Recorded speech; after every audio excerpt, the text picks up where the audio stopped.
El presente trabajo, llamado Soluciones Buffer, es recopilado por Edwin Yesid Coronado, estudiante de química.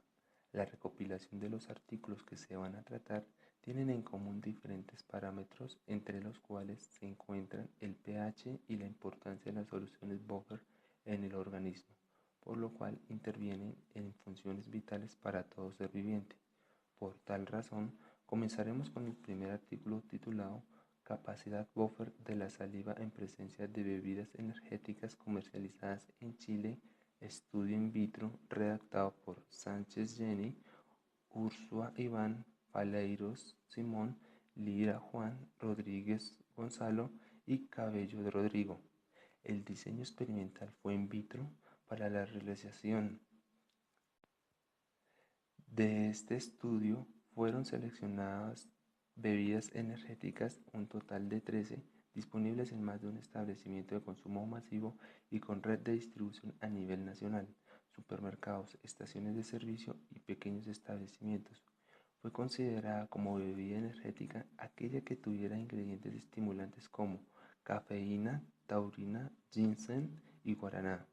Fueron seleccionados 3 adultos sanos, edades promedio 18 a 25 de ambos sexos, estudiantes y miembros del personal de la Facultad de Odontología, Universidad del Desarrollo, los cuales aceptaron participar voluntariamente en el estudio y firmaron el formulario de consentimiento informado. Las muestras salivales fueron almacenadas durante 7 días a una temperatura de menos 21,5 grados centígrados para evitar contaminación bacteriana. Las muestras de saliva fueron trasladadas al Instituto de Ciencias de la Universidad de Desarrollo Santiago de Chile. Una vez en el lugar se dejaron descongelar a temperatura ambiente de 21 grados centígrados. Toda la saliva se recolectó en un envase de vidrio agrupado un total de 330 milímetros, 110 milímetros por individuo. Luego fueron divididas en 13 tubos y congeladas a menos 21,5 grados centígrados durante 7 días. Los niveles de pH para las bebidas energéticas variaron entre pH 2,42 y pH 3,44. La saliva tenía un valor medio de pH 7,99 y 7,05 para el caso del agua potable.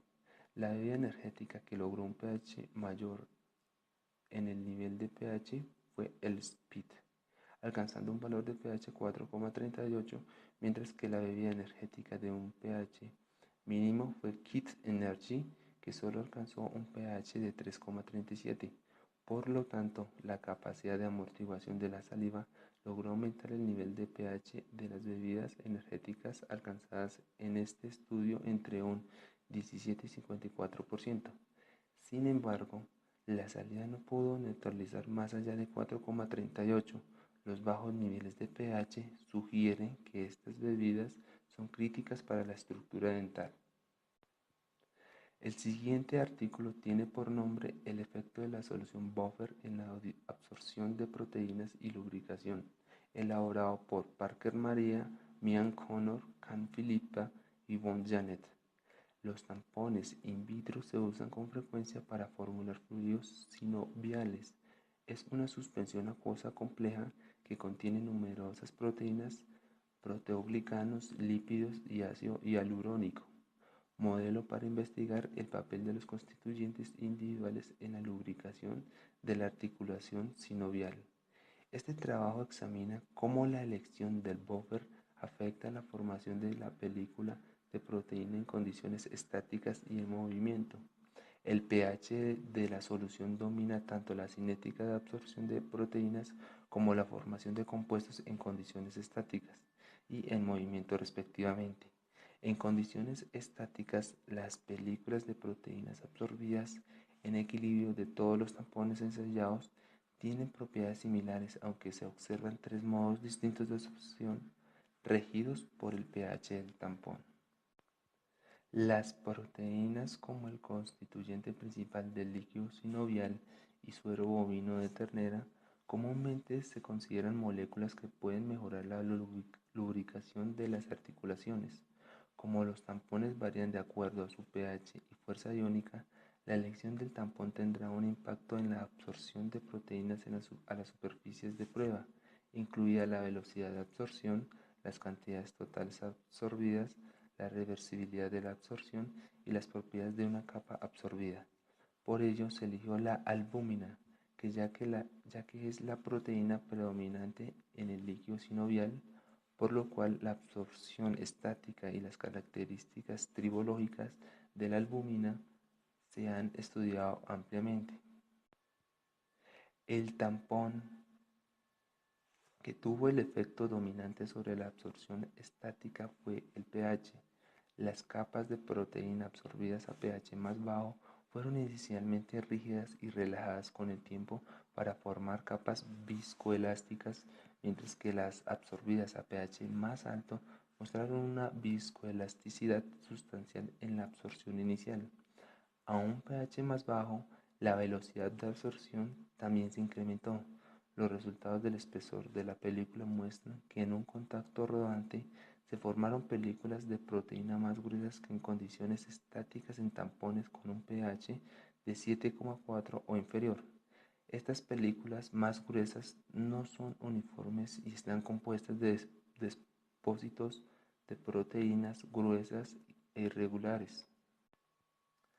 A pH 8,1 se observa una película uniforme consistente con la película medida en condiciones estáticas, mientras que las mediciones estáticas y dinámicas muestran que la formación de la película de proteína se ve afectada por el pH de la solución. Las técnicas no resaltan los mismos efectos. Las mediciones estáticas pueden contribuir a nuestra comprensión de la formación de la película de proteína, pero no capturan la complejidad de los mecanismos de lubricación de proteínas presentes en las articulaciones sinoviales en movimiento. El siguiente artículo tiene por nombre La importancia del pH y buffer en microambiente de la vagina, elaborado por Suna, Kuf y Jen. La vaginitis aeróbica provoca una infección profunda en el útero o un nacimiento prematuro. Los agentes antibacterianos no son terapias óptimas de vaginitis aeróbica, por ello se utilizaron una serie de geles tamponados ácidos formadores de temperatura in situ para el tratamiento tópico que implican geles de lactato, acetato y citrato a pH 3,5, 5,0 y 6,5 respectivamente, con los cuales se prepararon modelos utilizando ratas después de la infección vaginal con Staphylococcus aureus y Escherichia coli. Se realizaron estudios in vitro y in vivo de los geles tamponados en comparación con geles de ofloxacina y geles en blanco. Todos los geles tamponados mostraron las menores actividades antibacterianas in vitro que los geles de ofloxacina. Tanto el pH vaginal de la rata saludable como el pH de las vaginas de las ratas tratadas con los geles tamponados fueron aproximadamente de 6,5, aunque los modelos de rata con vaginitis aeróbica o los tratados con geles de ofloxacina aún permanecieron en el pH alto de 7. Después de los tratamientos con los geles tamponados, los frotis vaginales cambiaron a un estado limpio, casi sin bacterias aeróbicas. Los tejidos vaginales se renovaron y las inmunoreacciones se regularon. Los geles acídicos amortiguados produjeron una rápida disminución de pH vaginal local, altas actividades antibacterianas, mejora de los probióticos y alivio de la inflamación. Son formulaciones antivaginitis aeróbica simples, altamente eficientes y seguras. Algunos geles ácidos se han utilizado para el cuidado vaginal de la mujer, tales como AciHealth. Sin embargo, su capacidad antibacteriana no está completamente demostrada y los mecanismos se mantienen desconocidos.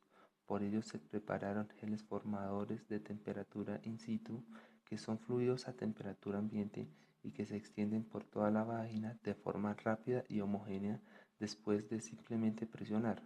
Más importante aún, pueden transformarse rápidamente en geles no fluidos a la temperatura del cuerpo.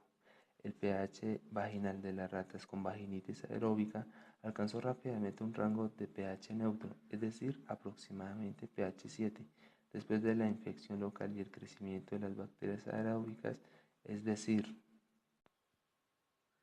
Staphylococcus aureus y Escherichia coli. Por lo tanto, el microambiente del pH bajo de las vaginas pueden inhibir el crecimiento de estas bacterias dañinas, de modo que las bacterias pueden ser eliminadas por los geles tamponados. Para el siguiente artículo, este tiene por nombre amortiguadores de acetoacetato en metabolito metilglioxal, elaborado por Salomón, Christian, Jacob, Dieter y Matz. El alfa-oxoaldehído metilglioxal es un metabolito ubicuo que está presente en muchos lugares y altamente reactivo, conocido por estar involucrado en enfermedades de envejecimiento y relacionados con la diabetes. Si no se desintoxica por el sistema endógeno glioxalasa, ejerce sus efectos perjudiciales principalmente al reaccionar con biopolímeros como el ADN y las proteínas. Por ello se demostró que durante la cetosis, otra ruta metabólica es operativa a través de la reacción aldólica directa no enzimática entre la metilglioxal y el cuerpo cetónico acetoacetato, que conduce a 3-hidroxihexano 2,5-diona. Este nuevo metabolito está presente a una concentración del 10% y 20% del nivel de metilgloxal en la sangre de pacientes con insuficiencia de insulina. Al emplear una estrategia de marcaje de metabolito alquilo, se aclara que la 3-hidroxihexanona 2,5-diona se metaboliza adicionalmente a especies que no son glicantes en la sangre humana. El descubrimiento representa una nueva dirección dentro del metabolismo no enzimático y dentro del uso del marcaje de alquino para estudios de metabolismo, y revitaliza el acetoacetato como un nucleófilo de carbono endógeno competente. Por último, el pH interacción de tampón natural de tejido en protocolos de electrotransferencia de genes, elaborado por Mario Signori, Suárez y Marshall. Los protocolos de electrotransferencia genética basados en la introducción en las células de genes que codifican moléculas inmunomoduladoras constituyen una estrategia segura y poderosa para inducir una respuesta inmune contra el cáncer, pero la eficiencia de la electrotransferencia genética puede verse significativamente afectada por el daño causado por los productos de la electrólisis, en particular los establecidos al cambio de pH. Para dilucidar el papel de los frentes de pH y el daño de la eficiencia de la electrotransferencia genética, se presentó un análisis de las interacciones pH-interacción tampón natural del tejido a través de un modelo teórico utilizando las ecuaciones de Nernst-Planck para el transporte de iones, asumiendo un tejido con un sistema de buffer de bicarbonato y su validación con medidas experimentales. Las mediciones de la interacción pH-buffer frontal revelan un comportamiento notable ajustado por la duración y la duración del pulso. Durante el pulso ON, las trayectorias delanteras del pH crítico 8,5 o 5,5 saltan hacia adelante durante el pulso del apagado, retroceden debido a la atenuación del buffer natural del tejido.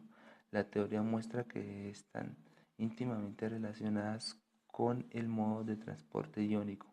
Durante el pulso ON, el transporte de iones se rige principalmente por la migración y las trayectorias avanzan en el tiempo. Durante el impulso de apagado, la migración cesa, el transporte de iones se rige únicamente por la difusión y las trayectorias que retroceden debido a la atenuación del buffer.